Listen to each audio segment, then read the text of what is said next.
Hi, everybody. I'm Gloria Moraga. This is the Political Woman podcast.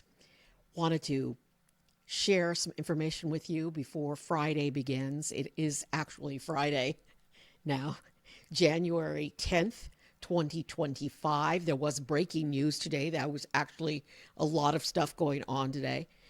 And I will start with an update on the Donald Trump and the trials of Donald Trump, our president elect.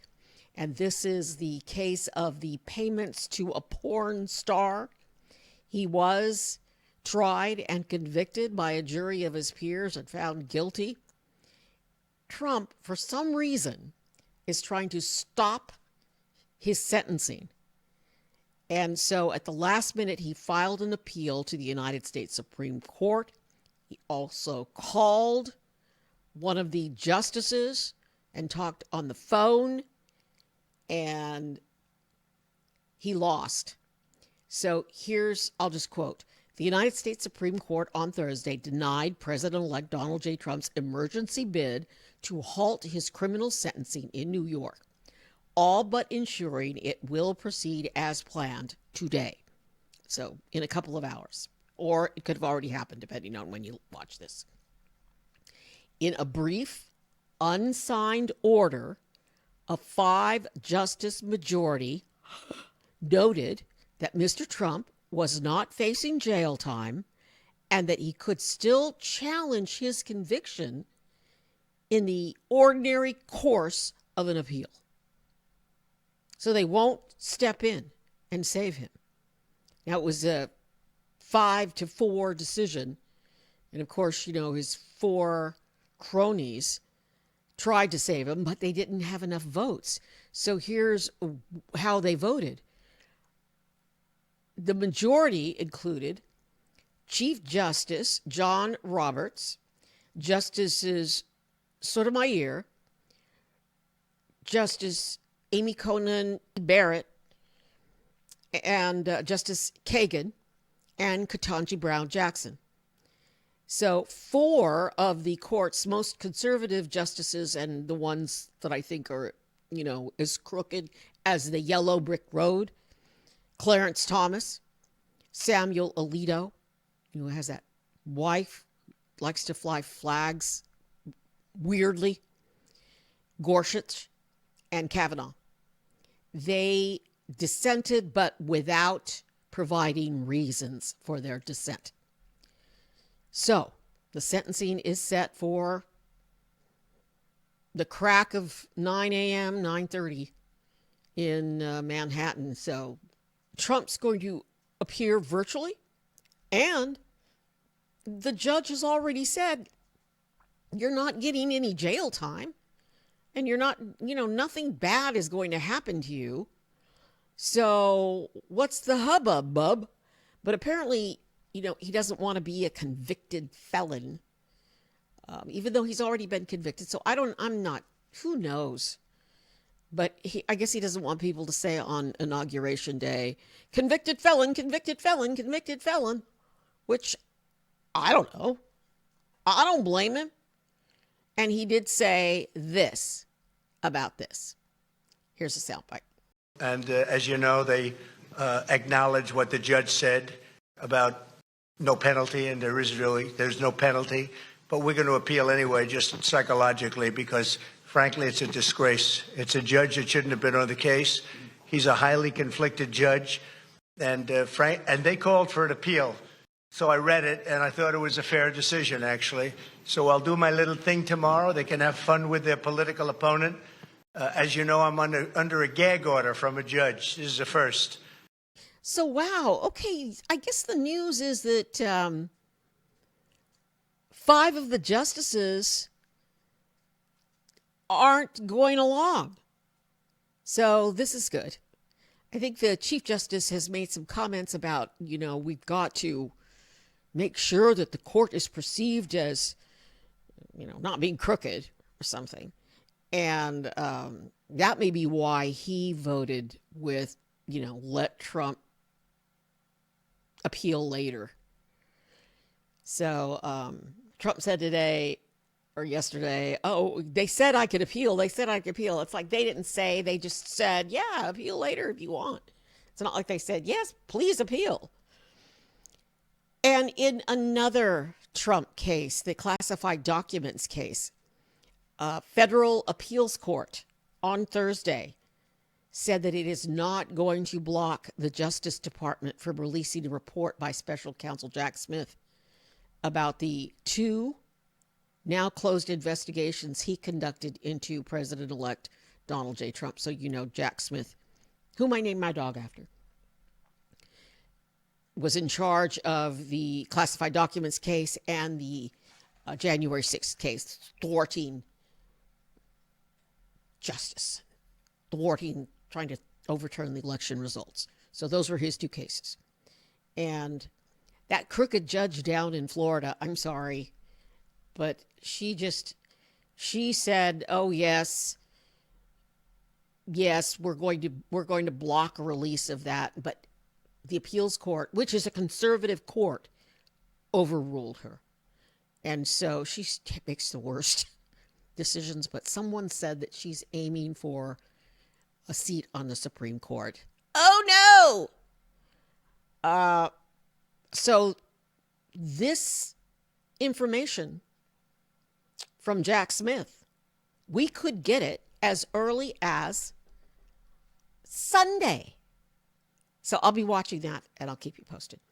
And of course, there's other stuff going on Capitol Hill. Trump met with senators, Republican senators, and then Trump had a powwow down in Mar-a-Lago with governors, Republican governors. So there's other stuff going on. The Democrats talked about their agenda, and Republicans talked about their agenda on Capitol Hill. I'll just be covering that as it comes up. And of course, the other, two big stories, of course, the fires. And I just want to say, please, I'm begging you, be smart. Don't believe all the BS that's going on about the fires and such. Believe me, I've covered agriculture news in California for years as a young reporter. I know all about the smelt and all about water and the water wars between North and South. It's a pickle. But, when Trump and others say you've got to store the water and turn on the spigot and let the spigot run down to Southern California, my friends, it doesn't work that way. It doesn't work that way at all. And everyone, despite the fact that we've had some wet years, we're still in sort of a drought situation, and there's still issues here. So please don't, when somebody's commenting on my feed about, if you just do what Trump said, no, what he said is not possible and it never happened. He's just making stuff up and picking it out of, the horse's butt. Don't, just, yeah. Anyway, I'm going to move on. That was one that's ongoing, the fires. My dog just woke up and now I think he wants to go out. So I'm going to have to take a break and potty him out. The other big story, of course, is Jimmy Carter's memorial service. And, do I have things to say about the service, about what happened before the service, okay? Before the choir sang and the coffin was brought in, with all the military honors. I want to talk about this. All right, take a look at this. All the presidents together, and vice presidents, and Pence, and Dan Quayle's there, and the missus, but here's the shot of the day, okay? The shot of the day is Obama sans Michelle. So Michelle, apparently, according to official reports, there was a scheduling conflict. Right. Michelle didn't want to come. Michelle's not coming. But what scheduling conflict? So President Obama was there alone and was seated next to Trump. So you can say that he got the short end of the stick. They drew straws and he drew the short straw. But man, oh man, look at them. They were having fun. They were chatting it up, laughing. I'm going to have more on this circus before the funeral in another video. I'm going to put it together right now because I was doing a play-by-play earlier for a couple of friends, and they said, you got to record this. So I'll do that, but I wanted you to hear the soundbite from Carter's grandson about Pawpaw. In my church, we sing a song that says, from the moment that I wake up until I lay my head, I will sing of the goodness of God. I don't know how many people in here can say that. I know I can't. But my grandfather certainly can. From the moment that he woke up until he laid his head, his life was a testament to the goodness of God. And I thank all of you for being here to celebrate this life. To the presidents and first ladies, it is a great honor to have you here. You know the human side of the American presidency like no others, and we appreciate you. To the vice presidents, other distinguished guests and friends of all kinds, thank you for being here. To those of you who came from all across the world, thank you for being here to celebrate and pay tribute to my grandfather. I say grandfather, but we called him Pawpaw, as many of you know. We called my grandmother Mom Carter, so we spent our time talking about Mom and Pawpaw, and mostly, speaking of the human side of the presidency, just letting people know that they were regular folks. Yes, they spent 4 years in the governor's mansion and 4 years at the White House, but the other 92 years they spent at home in Plains, Georgia. And one of the best ways to demonstrate that they were regular folks is to take them by that home. First of all, it looks like they might have built it themselves. All right, you could say what you will about Jimmy Carter's presidency, but Jimmy Carter, the man, the human being, was an unbelievably successful person. He lived his values. He lived what he believed. He believed in God, and he followed that. And family man, and just an all-around great man.